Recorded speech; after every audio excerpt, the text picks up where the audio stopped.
उत्तर प्रदेश में योगी सरकार के 6 साल के कार्यकाल में गोवंश पशुओं को संरक्षित करने का अभियान अब किसानों के साथ साथ आम जनमानस को भी नुकसान पहुंचाने लगा है। जहां एक और गोवंश पशु किसानों की फसलों को उजाड़ते नजर आ रहे हैं, तो वहीं गोवंश से पशुओं की वजह से आए दिन कोई न कोई बड़ा हादसा हो रहा है, जिसके चलते जनपद मुजफ्फरनगर, शामली और बागपत सहित आवारा गोवंश पशु कई लोगों की जान ले चुके हैं। यही कारण रहा है कि गोवंश या पशुओं का यह कहर विपक्ष के लिए किसी बड़े हथियार से कम नहीं है। अब हाल यह है कि सत्तारूढ़ भारतीय जनता पार्टी के कार्यकर्ता नेताओं को चुनाव में किसानों के विरोध का सामना करना पड़ रहा है, जिसके चलते अब केंद्रीय मंत्री संजीव बालियान ने जनपद मुजफ्फरनगर के लोगों को आवारा गोवंश से निजात दिलाने के लिए एक ड्रीम प्रोजेक्ट शुरू करने की योजना बनाई है, जिसमें धरातल पर मंत्री द्वारा काम करना शुरू कर दिया गया है। जिसमें केंद्रीय मंत्री संजीव बालियान की पहल पर मुजफ्फरनगर के पुरकाजी खादर क्षेत्र में काऊ सेंचुरी बनाने की प्रक्रिया शुरू हो गई है, जिसके चलते रविवार को केंद्रीय मंत्री संजीव बालियान, पशुपालन विभाग की टीम और मुजफ्फरनगर के प्रशासनिक अधिकारियों के लाभ लश्कर के साथ पुरकाजी क्षेत्र के गांव चंदन के खादर इलाके में पहुंचे, जहां उन्होंने गोवंश पशुओं से निजात दिलाने के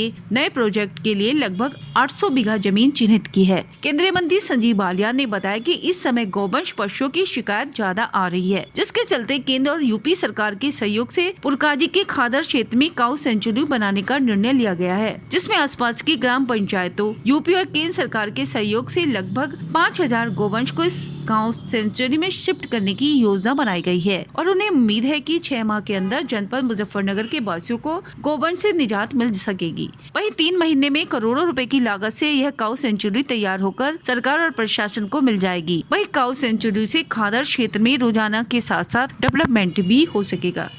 देखिए, एक समस्या पूरे प्रदेश में है, जब चुनाव आए जब भी ये रहती है, हमेशा उठती है कि जो गोवंश है वो खेतों में और सड़कों पे घूमता है।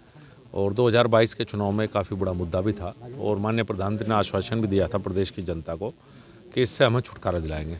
उसी प्रेरणा से साथ लेकर पहली काऊ सेंचुरी की सोच ने जन्म लिया और ये मेघा चंदन गाँव में करीब 70 हेक्टेयर राज्य सरकार की भूमि है।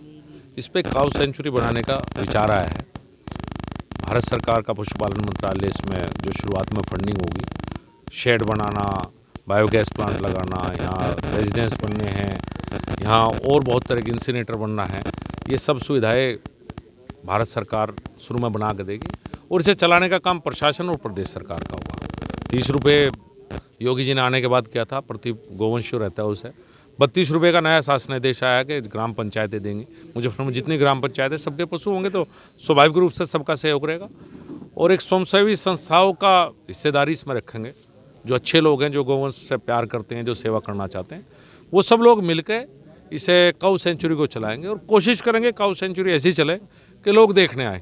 और ये एक पायलट प्रोजेक्ट है, अगर ये कामयाब रहता है तो प्रयास करेंगे माननीय मुख्यमंत्री से और प्रधानमंत्री से पूरे प्रदेश में इस तरह की काऊ सेंचुरी बनाई जाए।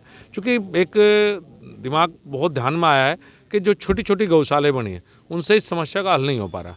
किसान दिन में सर्दी में काम करता है और रात को अपने खेत की रखवाली करता है, तो उससे भी छुटकारा दिलाना है कि वो रात को आराम से अपने घर में रह सके।